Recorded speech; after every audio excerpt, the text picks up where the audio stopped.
Very special guest. I'm pleased to have here with me. We're here with songwriter Allan Poe. Good to see you doing your thing. I know we've been trying to get at this for a while, but it's good to see you. How you doing? I'm happy that we finally got here. I think it was perfect timing, man. It's perfect timing.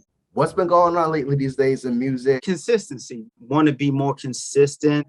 I'm sure you know I recently had COVID. I spent 10 days in a hospital fighting for my life. Those 10 days gave me time to like reevaluate and look at life from a different lens, different perspective. And one of the things I walked away with was I need to be a little bit more consistent, accelerate a lot more. In February of 2021, you released 90's Type of Luv. Via conversation with a friend, I just want like a 90's type of love. When she said that, I made a mental note. I'm gonna have to elaborate more on that phrase, 90's type of love, because I feel like I had something there. That was the inspiration. And this was like 2 years ago, man. Like this was some time ago. I had heard the track, but the track I heard from a producer, Jabari on the beat. So I heard the track, it had the 90's Brandy sample and the dots, just the line. Even though I wrote that phrase, 90's type of love, when I heard that track, I was just like, boom. And I started working on a song. The first draft, I felt like I wasn't capturing the essence of what I felt like 90's love was. That was the first draft. Almost gave up on it. I let a few friends hear it, and I just had the hook. I want a 90's type of love, that Martin and Gina. That Overton and Sinclair from Living Single fell in love with myself, and I became my best friend. Made a promise to myself I won't be broken again. So I had the meat and potatoes of the song, but I didn't have the nostalgic, the essence of what I felt like the 90's was. And that was like, a pivotal point. But when I let my friends hear it, and they was like, nah, you got to finish this. And it was just like a snippet. Like it wasn't much. It was like, you got to finish it. So I stepped back and came back at it again. I wrote that phrase down 2 years ago. And one of the things I do is I write down throughout my day. I got chapters in my notepad. It's called Capture Thoughts. So I always write down my thoughts.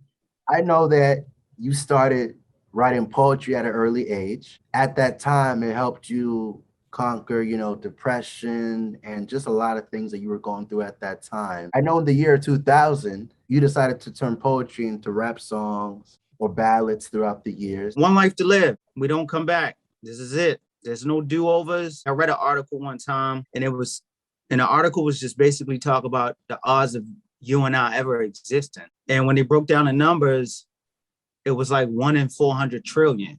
That's the odds of you. Like you would hit the lottery, the mega million, numerous times before you are born, ever created.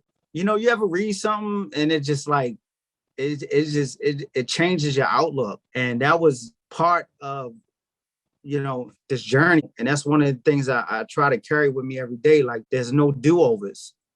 This is it. God has given each and every person on this earth a skill set, a talent to, nurture, harness, bring to fruition. I feel like that's our job as human beings. I know I love to write. I wasn't sure what type of writer I wanted to be. I went to school for writing and did some research, and I finally figured it out. Like, I like to write songs and cultivate that. What are ways that you've been able to elevate, continue to stay on top of things in your career? I would say my support system, my friends. Talking to my friends, confiding in my friends. YouTube has been vital.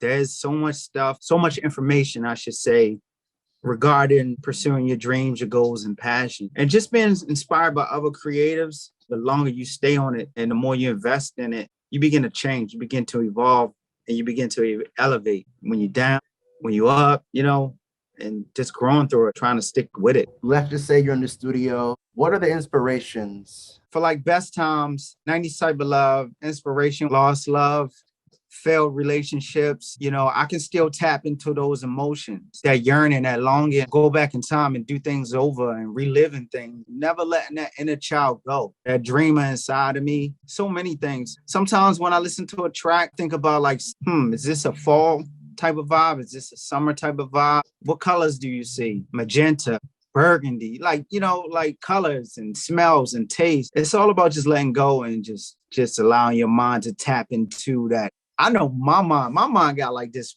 I feel like it's like somewhere back here, creative pocket. I can go there mentally, harness. During your time in community college, what can you say about your time in writing classes and how it's gotten you to where you are today. So I took like literature, creative writing, poetry. It was literature that really gave me an idea, a broad perspective on like storytelling, learning like the rules of fiction. You know, I remember in English class, my teacher used to always tell me, show, don't tell. To this day, in my writing, when I'm trying to depict a character. So like I could be talking about petty shit you do just to get me upset. You know what I mean? Just to show antagonize stuff that girls do. But at the same time, it displays creative writing has definitely left me with a set of rules to live by. You can also break the rules. In the year 2016, you released your first project. With hits such as Everybody Dies in August, what can you say about your first project and the growth and the development, which led to your second project in 2018, If We Ever Make It Out? I feel like I was just going through the phases, just trying to figure out who I was. I just wanted to write. It didn't matter who, what time. I just wanted to write songs. And with the second album, writing for people wasn't working out. What I realized is just being a writer, like you can write something for somebody else. And based on that situation, their budget or whatever, I saw the writing on the wall. I was like, man, I'm writing some dope stuff. I believe in it. So what happened on my second album, I just started performing a lot of my own material. The transition from being just a writer, cut my teeth and be that performer. That was the transition in belief and just believing in myself. As a performer, though, I try to stay true to myself. In 2019, you released a big hit, which spanned over 500 plus Spotify streams. Oh, we at 75,000 right now. Let's talk about your big hit, Best Times. It was a state of mind. It was a place I was in, just where I was at in life. When I was in fiction class, there was this quote, while in Paris, he couldn't write about Paris. It wasn't until he returned in Paris, I never forget, he like festered and the longing and yearning for Paris. Man, this was like almost 10 years ago. So I kind of came up with my own quote. The producer, Jabari, I heard the track, I had that phrase, and I just got to working on that, that phrase, how come the best sounds never feel like the best sounds? And that's all I really had. I honestly sat in a room for like 2 weeks because that song was just like so therapeutic. Emotions, journal, a lot of things that was just going on. If you break down each verse, that high level, just really good love, just being in that moment, you over in Paris, with the special someone. And then in the second verse is just like, now you're searching for validation. Third verse, which came last, I felt like Best Times needed another verse. I went into my childhood. Yeah, Best Times means a lot to me. Colette Lush, because that was the sample Jabari used. Best Times definitely my biggest song to this date. Knowing that you've been having a lot of success in your career, what do you think your career would have been if it wasn't for music? What is something that you wish you would have known when you first started out in your career?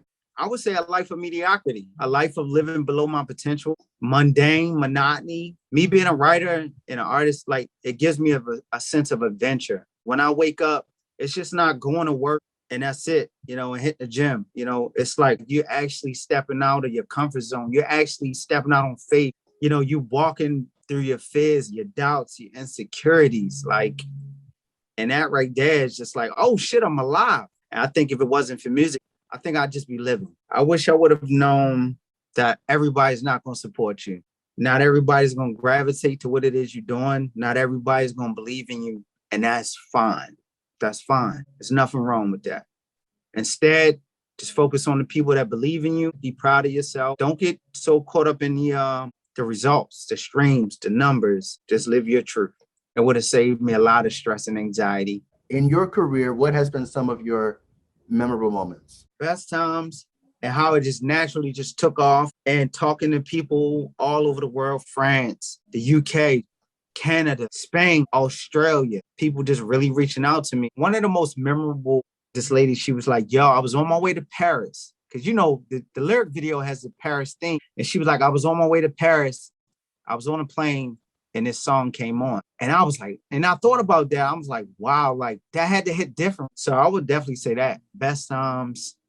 And 90's Type of Luv too, man, has really opened my eyes to this yearning, this longing, real authentic, Real love, 90s type of love. I mean, teenagers, just to hear them, talk about stuff they probably wasn't, even born at that particular time. So it's almost like a subculture that 90s type of love has tapped into and opened my eyes to. And like a lot of other artists, everybody has the differences, the similarities, what makes them unique, what makes them different. For you, what separates you from the rest of the pack? My visions, my God-given visions. I call it my God potential. Being a creative, an artist, what you doing right now? Point in time, you're like, I'm gonna do this. This is what I'm gonna do. But along the journey, this creativity and this fuel that keeps you going. Definitely saying being able to tap into my visions, creativity. I feel like as artists, as long as you can tap into your God potential, your creativity, you're gonna always be different from everybody else. Be true to yourself. You be good. You'll never have to worry about similarities and being like anybody else for real. I'm always creating. I'm always writing songs, just more songs for the most part. I haven't decided about the EP, the album, because we living in a different era, different climate. It's all about playlists. Even Beyonce was just like, yo, people don't even listen to bodies of work anymore. You gotta go with the flow. So a lot more singles. Just be Songwriter Allan Poe. Who has been most influential to you? And as far as your legacy that you want to get back? Frank Ocean. Taking those like creative writing, I was able to tap into what he was doing and what he was writing about. And I was like, oh, this is different. So he inspired me in the beginning. After that was Drake, SZA. Live full, die empty, man. God didn't create you to just work a 9 to 5 and die. Even though that's the climate right now, that's the culture. And that's all we know right now as human beings. Get up, go to work, make a living, come home, inspire somebody. Legacy is just all about, hey, man, you want to do that shit? Trust the journey, not what society, deem is right, or, follow what's in your heart, man. We're not coming back. This is it right here. So just do what's in your heart, man. I honestly believe everybody has talent. We all have gifts, and it's our job to figure out what it is our gifts are, to cultivate those and harness those gifts. Special guest, songwriter Allan Poe, who's been doing nothing but great things in his career. Definitely best times with you. Appreciate your time and wish you all the best, brother. Your perseverance and dedication, I salute you. So I just want to say, man, you became like, just because of your perseverance, man, you like a fan of mine. I mean, I'm a fan of yours. I love that, man. I really do, man. And I get a lot of interviews, man, and I just like, whatever. I just want to say, man, I respect, bro. You keep doing what you're doing, bro, for real.